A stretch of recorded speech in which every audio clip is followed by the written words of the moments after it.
Hello and welcome to L3RN TV for our new episode. Today's topic is about executive voice projection, how to sound more convincing as an executive. My name is Drena and I will be your host for this show, and via Zoom we're welcoming Mrs. Nicole Smart, who is an internationally experienced corporate trainer for management and leadership development. Welcome, Nicole. It's a pleasure to have you in our show. Drena, it's a pleasure to be here, and thank you once again to L3RN for the invitation to be back. Nicole, let's start off by explaining what executive voice projection is. Executive voice projection is the way in which we utilize our voice. It's the sound of our voice, it's the clarity, it's the volume, it's the tone, it's the intonation, it's the tempo. But the simplest way to say what is executive voice projection is to utilize this essential communication tool effectively. To quote Forbes magazine, the goal in any communication, especially business, is to control the way other people perceive you when you speak. What do you think? Why is it imperative for leaders or executives to have a voice that people want to listen to? Well, leadership is about influence and persuasion. And when we utilize our voice to essentially sound more mature, or to sound more empathetic, or to sound more stern, or to sound a little bit softer, or to deliver a very difficult message in a way that it can be processed or it's easier on the ear, or if one's lacking confidence but is able to utilize their voice and to hold their own, let's say one is in a meeting and where the leader or individual is nervous and got all these things going on. However, it sounds as if they are confident, then therefore they will be perceived to be so.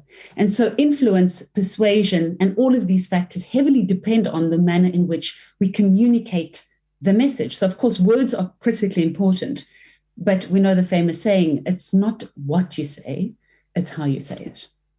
Are there any techniques that leaders or executives can use to improve the sound and the tone of their voice? Indeed, and every time I train and coach the subject, everyone, the simplest techniques are the most, sort of rejected, and like, no, it's so basic and it's so fundamental. And I always say this, let's start by speaking in front of the mirror. How many of us actually take the time, to actually look into the mirror and have a conversation with oneself? And that is a technique that might sound a bit bizarre and a little bit uncomfortable, but that's where it begins, because voice projection is also about seeing reactive cues. And so the number one tip that I do recommend is to have a conversation with yourself every single day. I do it all day, which is pretty natural for me. But if one can practice in front of the mirror every single day, have a dialogue or a conversation, be it random or a prepared one. Let's say you're going into a meeting and you narrate that what you're going to say over and over again in front of the mirror. You can start to see your visual cues, so it helps your presentation skills. And as you're saying it again, you listen to listen. So that's technique number 2. Listen to your voice. Now, initially, we might not know what do you mean listen to listen? But as we listen to the sound of our voice, as we listen to the sound of our voice, as we listen to the sound of our voice, as we listen to the sound of our voice, we can start to create a relationship with that sound. And so another technique is to say the same thing, a same sentence, over and over and over again in different tones and in a different voice. Should I give you an example, Drena? Yes, you can. Okay, excellent. Good morning, ladies and gentlemen, and welcome to our show. Good morning, ladies and gentlemen, and welcome to our show. Good morning, ladies and gentlemen, and welcome to our show. Good morning, ladies and gentlemen, welcome to our show. Good morning, ladies and gentlemen, welcome to our show. Welcome to our show. Welcome to our show. Good morning, ladies and gentlemen, welcome to our show. Good morning, ladies and gentlemen, and welcome to our show. That's an example, a dramatic example of how one can practice their voice over and over again, saying the same thing, but using a different speed, a different tone, and dramatic effect, and lowering the bass, and hiring, and so on and so forth. And I could go on forever. So it's a little bit uncomfortable, Drena, but it can happen behind closed doors. And that's where it begins. And then, of course, to add on to that, we've got this beautiful medium called Zoom, where you can sit in your own private office and, present and narrate. And we've got playback, which is fantastic. And of course, we've got a cell phone. So, just say the same thing over and over again, record yourself, sit back and listen to it, and actually listen to your voice and start to connect and see what you like and see what you don't like, and what you like, do more of that. And what you don't like, maybe get a second opinion before you make that assumption, because you might have a biased perception of self, and not utilize the sounds that you don't like. And finally, if, again, we get deeper into this in our training and coaching programs at L3RN, but in conclusion, eventually one can start to feel the voice move. So you can actually feel the muscle. You can feel it. And that's ultimately where we want people to be. Thank you for the answer, Nicole. Other than tone of the voice, what are the other key areas we should pay attention to when communicating?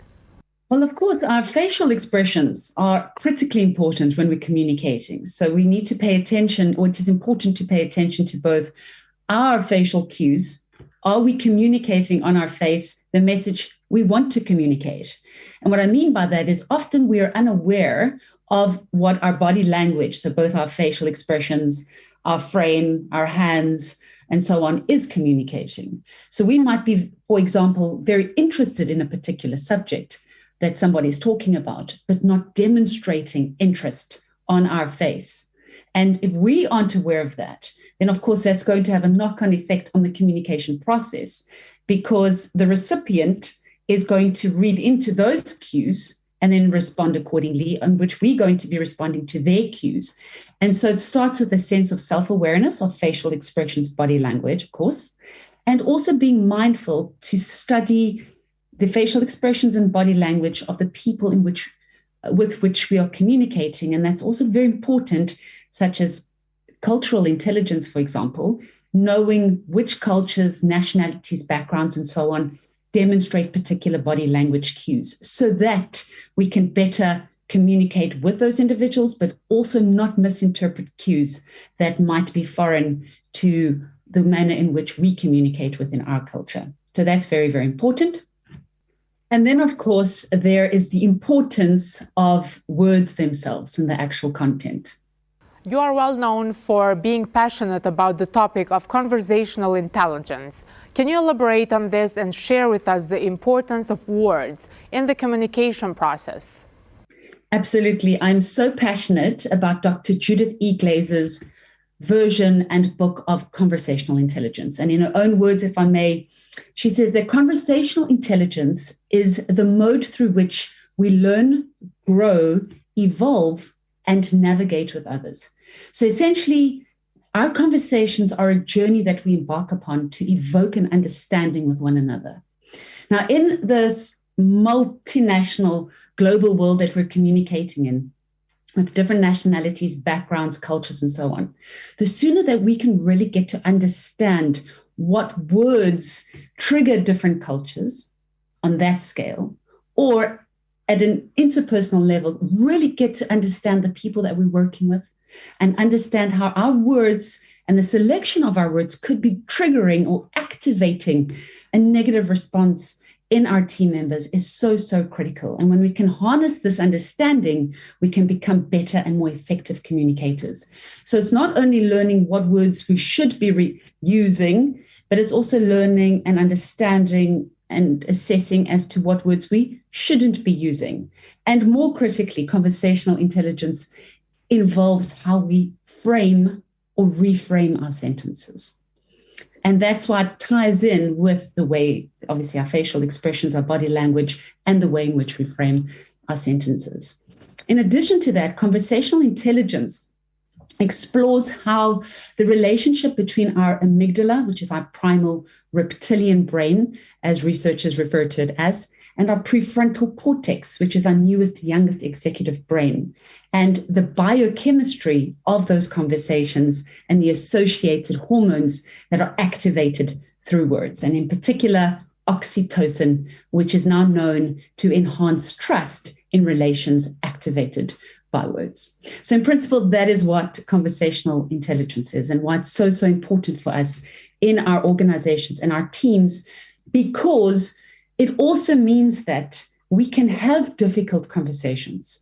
That's not really the challenge. Difficult conversations are healthy. It's how we have those conversations. And so getting back to the voice projection, when you marry the two, we can be saying certain things, but utilizing the correct tone to demonstrate one emotion or the other. And therefore, there'll be an improved outcome and a better response between two parties. What kind of training or coaching is available for leaders, executives to enhance their executive voice projection? Well, just that. At L3RN, we offer executive presentation etiquette and voice projection, online presentation etiquette, and group and one-on-one coaching along the same lines. And in addition to that, I also train with L3RN emotional and conversational intelligence for leadership, management, and executive development. Nicole, thank you for your insights. It was a pleasure to have you on our show again. Fantastic. Thank you very much, Drena, and thank you very much to L3RN and to all the viewers. All the best.